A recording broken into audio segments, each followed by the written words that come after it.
രാജ്യം ഭരിക്കുന്നത് ഞങ്ങളാണ്. അപ്പോൾ ഞങ്ങൾ ഭരിക്കുമ്പോൾ ഞങ്ങൾക്ക് ഇഷ്ടമുള്ള ഭൂപടം ഞങ്ങൾ വെക്കും, ഇഷ്ടമുള്ള പടം വെക്കും. അത് ചോദിക്കാനിവിടെ കോടതിയില്ല, സംവിധാനമില്ല, ഒരു പരാതിയും കൊടുത്തിട്ട് കാര്യമില്ല.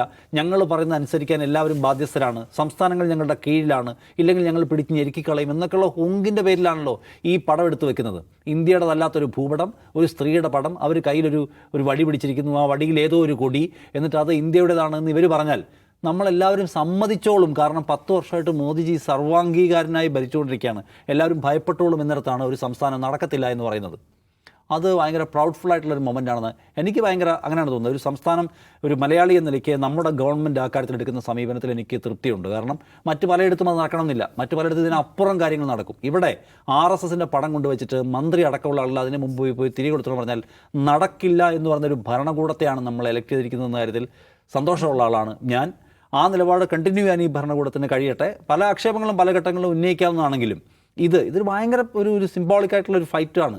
കാരണം നിങ്ങളുടെ അടയാളങ്ങളെ കൊണ്ടുവന്ന് ഇവിടെ സാധാരണവൽക്കരിക്കുകയും നിങ്ങൾ കൊണ്ടുവരുന്ന കൊടി, ഇപ്പോൾ ഇതെന്താണ് ഭാരതാംബ കയ്യിൽ പിടിച്ചിരിക്കുന്ന RSSൻ്റെ കൊടി അവസാനം ഇന്ത്യയുടെ കൊടിയായിട്ട് മാറുക എന്നാണുള്ള ഉദ്ദേശം. കാരണം ഇന്ത്യയുടെ കൊടി ഉണ്ടാക്കിയ സമയത്ത് അംഗീകരിക്കാതിരിക്കുകയും ഇന്ത്യയുടെ കൊടി ഉയർത്തണം എന്നുള്ള ദേശീയ ആഹ്വാനം വന്ന സമയത്ത് അത് ഉയർത്താതിരിക്കുകയും ചെയ്ത ആളുകളാണ് ഈ RSSകാർ. അവരുടെ ഇപ്പോഴത്തെയും മോഹം ഈ ഭഗവത് ധ്വജം എന്ന് പറയുന്ന സംഗതി ഇന്ത്യയുടെ കൊടിയാക്കണം എന്നാണ്. അപ്പോൾ അതിനെ സാധാരണവൽക്കരിക്കാനും ഇന്ത്യയുടെ എല്ലാ ഭരണപരമായ ഏർപ്പാടിനകത്തും കൊണ്ടുവന്ന് സ്ഥാപിക്കാനുള്ള കുറുക്ക് വഴിയാണിത്. ആ പരിപാടിക്ക് ഞങ്ങളെ കിട്ടില്ല എന്ന് കേരളം പ്രഖ്യാപിക്കുന്ന കാഴ്ചയാണിത്. അത് ആ നിലയ്ക്ക് ഇന്ത്യ എന്ന് പറയുന്ന രാജ്യത്തെ സംബന്ധിച്ച് ശുഭകരമായ ഒന്നാണ്. കേരളവും തമിഴ്നാടും പോലെ രാജ്യങ്ങൾ മാത്രമേ ഒരുപക്ഷെ അതിനകത്തുണ്ടാവും. ബാക്കി എല്ലാവരും ഒരുപക്ഷെ കോംപ്രമൈസ് ചെയ്യും. കാരണം അവർക്കിത് വലിയ സംഗതിയായിട്ട് തോന്നുന്നില്ല. ഭാരതാംബെങ്കിൽ ഭാരതാംബ, അത്രയും രാഷ്ട്രീയ സൂക്ഷ്മത മറ്റ് പലയിടത്തും ഉണ്ടാകുന്നില്ല. നമുക്ക് ആ രാഷ്ട്രീയ സൂക്ഷ്മതയുണ്ട്.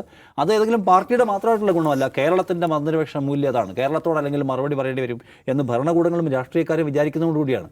സോ കേരളം ഇപ്പോഴും ആ കാര്യത്തിൽ ഒരു കുറച്ചൊരു പൊളിറ്റിക്കലായി നിൽക്കുന്നത് തൃപ്തികരമാണ്. ശിവൻകുട്ടി അദ്ദേഹം നേരത്തെ പറഞ്ഞ പോലെ അദ്ദേഹം ജനങ്ങൾക്കിടയിൽ ഇറങ്ങി പ്രവർത്തിച്ചു എന്നതുകൊണ്ട് തന്നെ അദ്ദേഹം പറയുന്നു, ഞാൻ കണ്ടില്ല ഒരു സഹോദരി അവിടെ കൊടിയും പിടിച്ച് നിൽക്കുന്നുണ്ട് ഞാൻ അവിടെ ചെന്നപ്പോൾ. എനിക്കതറിയില്ല, ഞാൻ മോദിയുടെ പടം വെച്ചാൽ ഓക്കെ നമുക്ക് മനസ്സിലാവും. അത് RSSൻ്റെ ആഫീസ് എവിടെയാണെന്ന് പറഞ്ഞു കൊടുക്കുക, അവിടെ കൊണ്ട് വെക്കട്ടെ എന്നാണ് പറഞ്ഞു.